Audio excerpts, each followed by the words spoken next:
People के पेड़ वाला गांव, भूतिया वारिस। रात के 2 बजे मोहित के फोन पर एक अनजान कॉल आई। नींद में डूबे हुए उसने जैसे ही फोन उठाया, एक धीमी लेकिन डरावनी आवाज कानों में गूंजी।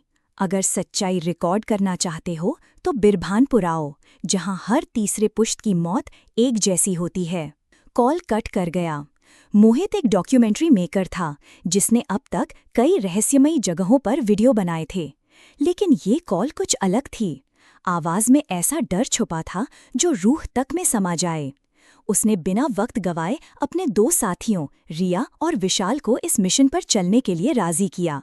साथ में एक लोकल गाइड अर्जुन भी तैयार हो गया। बिरभानपुर पहुंचते ही सबसे पहली चीज जो उनकी आंखों में चुभी वो था गांव के बीचों बीच खड़ा एक बहुत पुराना, बेहद विशाल पीपल का पेड़। ऐसा लग रहा था जैसे वो पेड़ वहां इंसानों को देखने के लिए खड़ा कोई जिंदा प्राणी हो। गांव पूरी तरह शांत था। कोई चिड़िया नहीं, कोई कुत्ते की भौंक नहीं और कोई बच्चों की आवाज नहीं। एक अजीब सा सन्नाटा था जो हड्डियों में सरसराहट पैदा करता था। गांव वालों के चेहरों पर डर साफ दिख रहा था। जैसे ही टीम पास आती, लोग दरवाजे बंद कर लेते, खिड़कियों से झांकते, लेकिन कुछ बोलते नहीं। रात के वक्त जब मोहित ने उस पेड़ के पास कैमरा लगाया तो अजीब बात हुई। कैमरा अपने आप ऑन हो गया और रिकॉर्डिंग शुरू हो गई। मोहित को लगा कि कोई गलती होगी, लेकिन जब उन्होंने फुटेज देखा तो सबके रोंगटे खड़े हो गए। वीडियो में दिख रहा था एक साया जो धीरे धीरे फ्रेम में आ रहा था।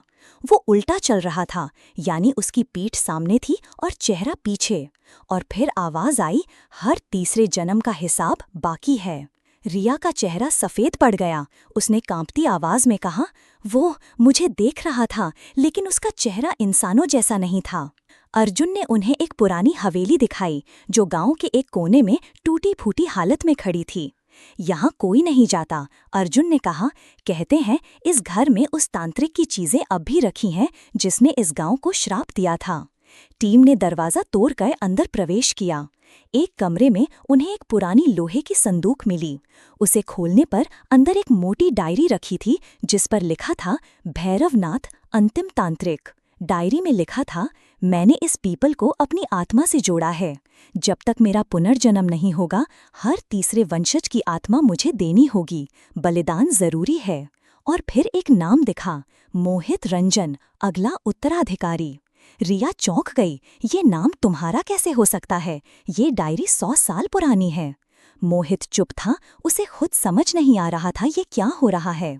वो खुद को संयमित कर ही रहा था कि तभी अगली रात विशाल अचानक गायब हो गया। वो अकेले ही पेड़ के पास गया था कुछ एक्स्ट्रा फुटेज लेने। पूरी रात वो नहीं लौटा। अगली सुबह जब ड्रोन उड़ाया गया तो एक शाखा पर कुछ लटकता दिखा। नजदीक जाकर देखा गया, वो विशाल था, उल्टा लटका हुआ, नीले शरीर के साथ। उसकी आंखें खुली हुई थीं और गले में एक कागज लटक रहा था जिस पर लिखा था, ये सिर्फ शुरुआत है, हर तीसरा आएगा और मैं वापस लौटूंगा। डर अब सिर पर सवार हो चुका था।